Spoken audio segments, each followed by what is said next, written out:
Calling mom and dad for help during college for most students is part of the process, but it can be hard for students who don't have that option. That's why a program at UNT was created to help former foster kids thrive on campus, and it's called Push, Persevere Until Success Happens. What a great, great thing. Joining me now, Brenda Sweeten, the faculty advisor, and Push president, Jackie Davis. And I want everybody to check out your smile, Jackie.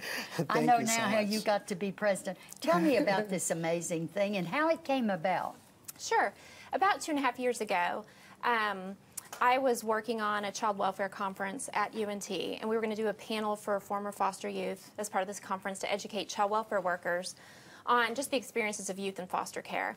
And I was aware of a young lady who had come to the University of North Texas, and she was very, had great academic potential. But when I contacted her to be part of the panel, she was gone. She was no longer at the university. And I became aware of the fact that, you know, socially and maybe financially, maybe she was lacking peer support. There were some things missing at the university that kept her from being successful at UNT. And about that same time, would money be one of them? Money is always one of them. I think finances are difficult. You know, if you don't have a parent to fall back on and you're at the university and you have some difficult, you know, a month where you come up short, there's no one to call.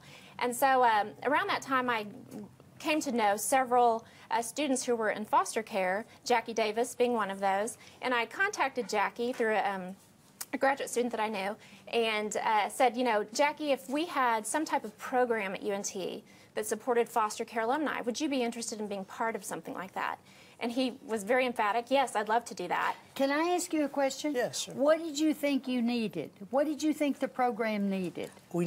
I felt like we just needed support on campus, and we needed to be able to share our experiences, and we needed someone to help us with resources, learn the campus, because it's a new environment. I mean, it's a huge environment, and it can be scary. How do you get money, though? I mean, how do you, being in foster care, and usually parents who are foster parents don't have an abundance of money. How did you get a scholarship? Tell me how you were able to go.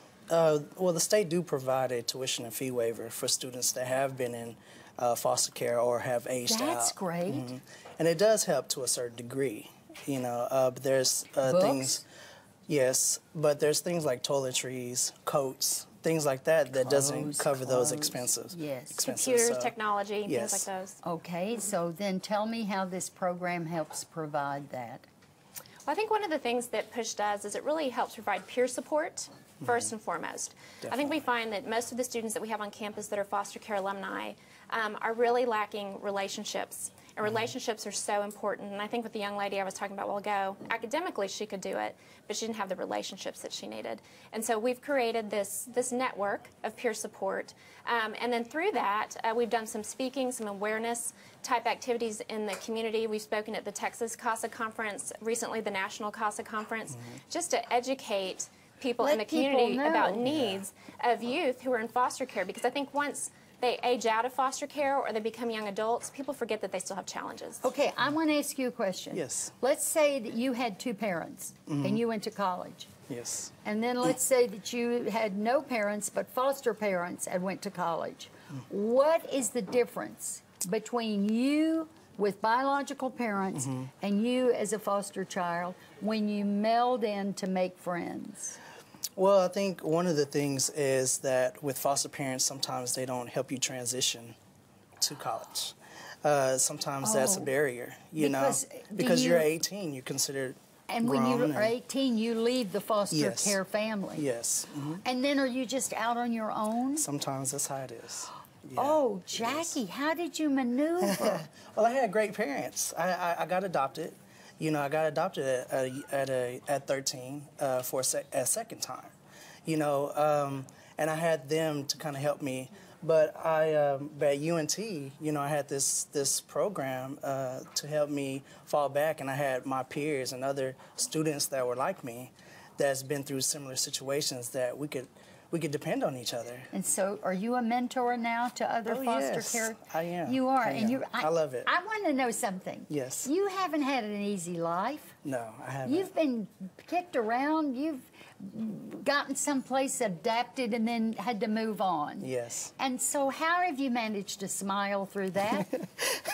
I think it's just God, you know, just the presence of God being there, and then just having people who I can really count on, like having the Brenda Sweetens and having the parents and having other teachers that are there to kind of push you through it and say, hey, you are somebody and you matter. You are somebody. And so, and that's how I got through it. You know, well, I'll tell you, you just gave a life lesson to us all, that regardless of what the circumstance and regardless of what we're going through, put that smile on the face. And you know, when you put that smile on the face, you fool yourself. Yeah. You make yourself think everything's fine.